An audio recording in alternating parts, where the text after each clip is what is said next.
Buenos días, profe. Mi nombre es María Zárate. Pertenezco a la UG de Pirané, provincia de Formosa. El tema a desarrollar es el plan sanmartiniano y bolivariano.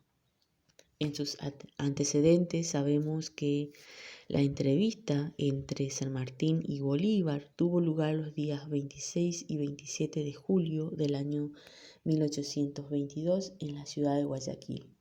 Para San Martín, lo hablado era un secreto y que debía ser guardado para no poner en peligro las operaciones militares contra los realistas que todavía no estaban definidos, y por varios años no reveló lo conversado. Bolívar, por su parte, a los pocos días produjo varios informes redactados por su secretario. Bolívar había omitido el pedido de San Martín de unir ambos ejércitos y de este modo terminar en forma rápida la guerra. En su contexto internacional, en Europa estaba vigente una alianza de los reinos más poderosos llamada la Santa Alianza. Se había formado luego de la derrota de Napoleón. La misma estaba integrada por Austria, Prusia, Inglaterra, Rusia y Francia. En estos momentos, la forma de gobierno consentida en Europa era la monarquía. Ahora voy a hablar de las campañas de San Martín. Las tropas rioplatenses, unidas con las chilenas, derrotaron a los realistas en la batalla de Maipú el 5 de abril de 1818, cerca de Santiago de Chile. El plan de San Martín era la conquista del Perú. Era preciso el dominio del Océano Pacífico, que por el momento lo ejercía la flota española.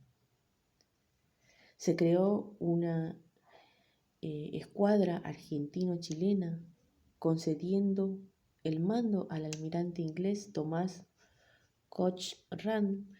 Esta fuerza naval libró varios combates, derrotando a la flota española del Pacífico y despejando el camino para la expedición a Lima. El 20 de agosto de 1820 partían las naves de la expedición al Perú desde Valparaíso, al mando del almirante Cochrane, mientras las fuerzas terrestres estaban al mando de San Martín, que también era el general en jefe de todas las fuerzas, tanto naval como terrestre. Luego de algunas escaramuzas, los realistas decidieron abandonar Lima sin librar batalla. El 5 de julio de 1821 se retiraron de la ciudad, dejando el terreno abierto para San Martín, quien se instaló con su ejército en Lima. Declaró la independencia del Perú el 28 de julio de 1821 y asumió la jefatura del gobierno con el título de protector del Perú. La campaña de Bolívar, luego de algunas derrotas militares que lo alejaban del continente, a partir del año 1818, se volcó la situación definitivamente a favor de los patriotas y desde entonces prácticamente su avance se hizo imparable. Bolívar venció a los realistas en la batalla de Boyacá el 7 de agosto de 1819 y durante los próximos 2 años. El 24 de junio de 1821, la batalla de Carabobo obtuvo una victoria decisiva sobre el ejército español.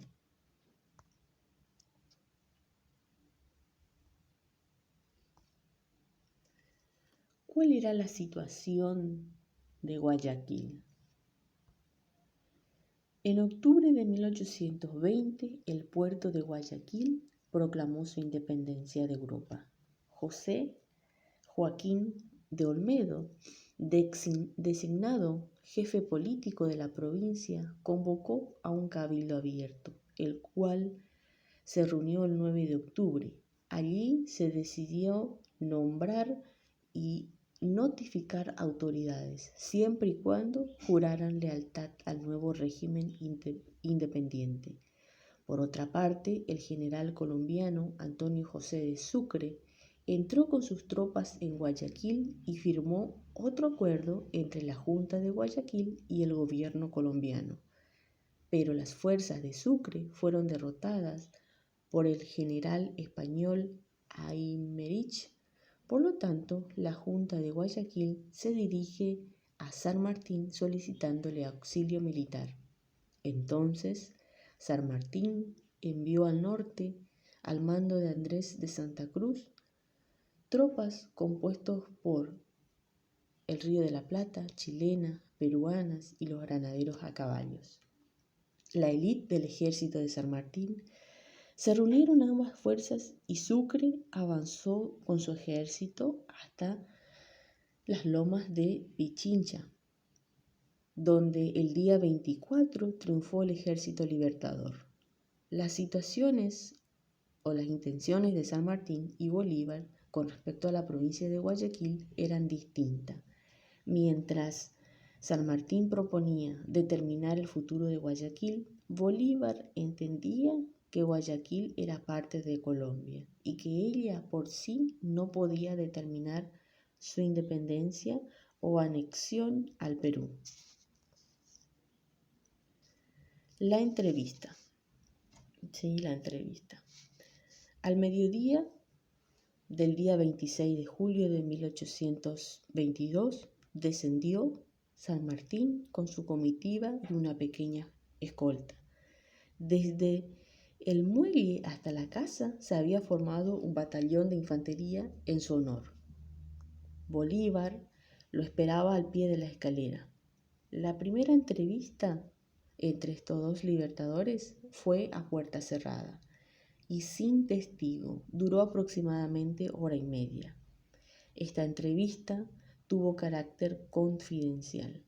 En la tarde de ese mismo día tuvieron otra entrevista y luego el día 27 tuvieron su tercera entrevista que se prolongó desde la 1 a las 5 de la tarde. Luego ambos se trasladaron a un gran salón donde se llevaba a cabo un gran banquete. En la mañana del 28, el protector comunicó al libertador su retiro sin que nadie se diese cuenta. Después de 20 días, finalmente, San Martín llegó a Lima el 19 de agosto, siendo aclamado por el pueblo. A modo de conclusión, el encuentro de San Martín y Bolívar se realizó sin la presencia de testigos. San Martín fue a Guayaquil a solicitar la unión de los dos ejércitos para terminar la guerra de la independencia de América del Sur. Los primeros informes de Bolívar omiten el pedido de refuerzos para terminar la guerra, pero sus allegados señalan que San Martín expresó las necesidades de ayuda del ejército colombiano para terminar con esta guerra. Lo que está claro es que Bolívar no quiso o no pudo aunar ambos ejércitos y dirigir el ejército contra los españoles en el Perú bajo una sola jefatura. Muchas gracias, saludos.